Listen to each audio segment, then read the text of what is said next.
అగ్నిదేవుడికి సంబంధించినటువంటి మూర్తి విశేషాల గురించి ఇక్కడ మనకి వేదం చెప్తోంది.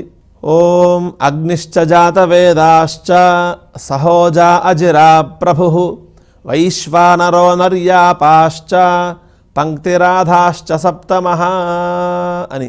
ఎన్ని రకాలుగా మూర్తి విశేషాలు ఉన్నాయి అనంటే 7 విధములైనటువంటి మూర్తి విశేషాలు అగ్నిదేవుడికి ఉన్నాయని మనకి ఈ మంత్రం చెప్తోంది. విసర్పేవాష్టమోగ్నీనాం. ఇక్కడ 7 విధములైనటువంటి మూర్తి విశేషాల యొక్క పేర్లు ఏమిటి అనంటే అగ్ని, జాతవేదాః, సహోజాః, అజిరా ప్రభుః, వైశ్వానరః, నర్యాపసః, పంక్తిరాధాః అని ఈ విధంగా 7 మూర్తి విశేషాల యొక్క పేర్లు. 8వ మూర్తి విశేషం కూడా ఒకటి ఉన్నది. దాని పేరు విసర్పి అని. ఈ పేర్లతో అగ్నిదేవుళ్ళు పిలువబడుతూ ఉంటారు. వీళ్ళందరూ కూడా ఏతేష్టౌ వసవః క్షిత ఇతి. ఈ అగ్నిదేవుళ్ళు ఇతరులని ఇబ్బంది పెట్టే స్వభావం కలవారు కాదు. నివాసయోగ్యమైనటువంటి అగ్నిదేవుళ్ళు అంటే ప్రాణివర్గము నివసించటానికి యోగ్యమైనటువంటివి ఈ అగ్నిదేవుళ్ళు. అగ్ని ప్రమాదాలని మనకి సంభవించేటటువంటి అగ్నిదేవుళ్ళైతే ప్రజలకి హాని కలిగించేట్టుగా ఉంటారు. ఈ అగ్నిదేవుళ్ళు ప్రజలకి అనుకూలంగా ఉంటూ వాళ్ళని సంరక్షిస్తూ ఉంటారు.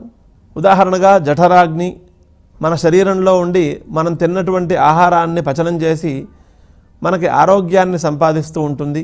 ఆ విధంగా మనకి ఆనుకూల్యాన్ని సంపాదిస్తూ ఉంటుంది. ఈ విధంగా అగ్నిదేవుళ్ళ యొక్క మూర్తి విశేషాలను వేదం చెప్పింది. ఆ తర్వాత అగ్నికి సంబంధించిన మరొక విశేషాన్ని మనకి తెలియజేస్తోంది. యథర్త్వేవాగ్నేరర్చిర్వర్ణ విశేషాః నీలార్చిశ్చ పీతకార్చిశ్చేతి అని. ఋతువులు 6 రకాలుగా ఉంటాయి. ఆ 6 ఋతువులు కూడా విలక్షణంగా ఉంటాయి. ఒకదానితో ఒకటి సంబంధం లేకుండా ఉంటాయి. అనేక రకాలుగా ఉంటాయని మనం చెప్పుకున్నాం. ఆయా ఋతుధర్మాలను అనుసరించి ఈ అగ్ని యొక్క జ్వాలలు కూడా అనేక రంగులలో కనిపిస్తూ ఉంటాయని మనకి ఇక్కడ ఈ మంత్రంలో తెలుస్తోంది. యథర్త్వేవాగ్నేరర్చిర్వర్ణ విశేషాః నీలార్చిశ్చ పీతకార్చిశ్చేతి. ఒకప్పుడు అగ్ని యొక్క జ్వాలలు నల్లగా కనిపిస్తూ ఉంటాయి, ఒకప్పుడు పసుపచ్చగా కనిపిస్తూ ఉంటాయి. ఇలా వివిధమైనటువంటి వర్ణాలతో కనిపిస్తూ ఉంటుంది అగ్ని యొక్క జ్వాల. ఈ ప్రకారంగా అగ్నికి సంబంధించిన మూర్తి విశేషాలు, అగ్ని జ్వాలల యొక్క ధర్మాలు, స్వరూపము తెలియజేసి ఇటుపైన వాయువుకి సంబంధించినటువంటి కొన్ని గణాల గురించి చెప్పడానికి ప్రారంభిస్తోంది. అథవాయోరేకాదశ పురుషస్యైకాదశ స్త్రీకస్య. ఈ వాయుగణాలు 11 సంఖ్యగా ఉన్నాయి. అలాగే ఇందులో పురుషగణాలు కొన్ని, స్త్రీ గణాలు కొన్ని, ఈ విధంగా విభాగం చేసింది. ఈ గణాలు వాయువుకి సంబంధించినట్టుగా మనకి ఈ మంత్రంలో తెలుస్తోంది. అథవాయోరేకాదశ పురుషస్యైకాదశ స్త్రీకస్య అని. ఇవే గణాలని రుద్రుడికి సంబంధించినటువంటి ఏకాదశ మూర్తులుగా వ్యవహరించటం కూడా కొన్ని ప్రయోగాల్లో, కొన్ని శాస్త్ర గ్రంథాలలో కనిపిస్తూ ఉంటుంది.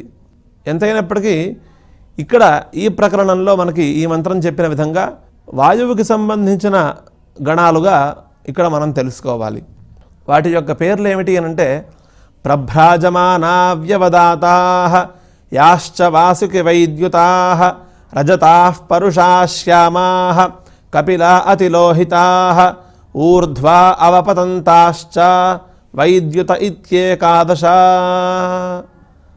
ఈ పేర్లతో వ్యవహరింపబడేటటువంటి వాయువు యొక్క 11 గణాలు. ఇందులో ఇంతవరకు చెప్పినవి పురుష గణాలు. వీటినే స్త్రీ గణాలుగా మార్చుకోమని కూడా మనకి భాష్యకారులు చెప్పారు ఆ మంత్రాన్ని అనుసరించి. ఆ తర్వాత ఈ విధంగా 11 గణాలు ఉన్నాయి, వాళ్ళ యొక్క పేర్లు ఈ విధంగా ఉన్నాయని ఎవరైతే తెలుసుకుంటారో వాళ్ళకి ఫలం ఏమిటి అనంటే నైనం వైద్యుతో హినస్తి ఏవం వేద. పిడుగుపాటు వల్ల వాళ్ళకి మరణం అనేది సంభవించదు. అంటే పిడుగుపాటు వల్ల వాళ్ళకి ఎటువంటి హాని కలగదు. ఇటువంటి ఉత్తమమైన ఫలాన్ని ఆ జ్ఞానానికి చెబుతూ ఈ విషయంలో సహోవాచ వ్యాసః పారాశర్యః విద్యుద్వధమేవాహం మృత్యుమయీచ్ఛమితి. ఈ విషయంలో పరాశర మహర్షి యొక్క కుమారుడైన వ్యాస మహర్షి ఈ విధంగా అభిప్రాయపడ్డాడు. ఆయన యొక్క అభిప్రాయం ఎలా ఉంది? పిడుగుపాటు వల్ల ఏదైనా హాని జరిగితే అదే చాలా నీచమైనటువంటి అపరాధము, దోషము అని చెప్పారు. విద్యుద్వధమేవాహం మృత్యుమయీచ్ఛమితి. పిడుగుపాటు వల్ల సంభవించేటటువంటి మరణమే ఇక్కడ నేను మృత్యువుగా నేను పరిగణిస్తాను, మిగతావన్నీ కూడా మామూలు మృత్యువులు లాంటివి అని ఆయన యొక్క అభిప్రాయాన్ని తెలియజేశాడు.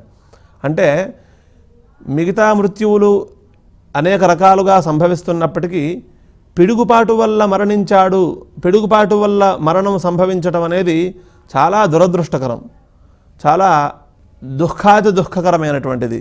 అందువల్ల దాన్నే నేను మృత్యువుగా నేను పరిగణిస్తాను అని ఆయన